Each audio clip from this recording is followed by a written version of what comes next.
तुझ्यासारखं रिकामं टेकडं नाही आम्ही. अरे बापरे.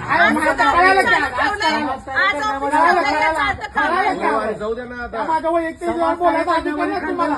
अरे पण तुम्ही माझ्या स्त्री असताना असं माझ्या संग वागताय. तुम्हाला पटतंय का नाही? तुम्हाला पटतंय का नाही? लाजा तरी वाटतं का नाही? कधीतरी बोला की यांचा स्टाफ कमी आहे काय आहे तुम्हाला तेवढा पैसे पडले का कधी?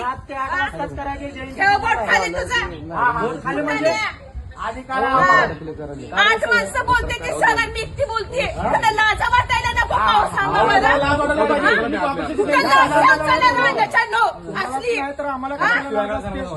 राजा कुठं कुठं एखाद्या मागासवर्गीय लेडीजला छळताय अधिकाऱ्याला.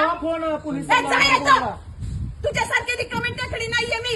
पोलीस कंप्लेंट करायला हे करायला. तुम्हाला उद्योगाशी जाण असतील काय म्हणून इकडे तिकडे फिरत असायला दिवसभर.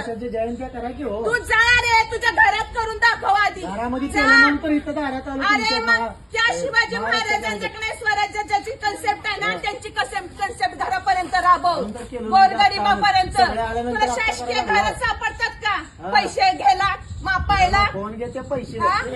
कशाला कळायला आम्हाला काही कळत नाही तेव्हा दबाव टाकता एखाद्या लेडीजवर.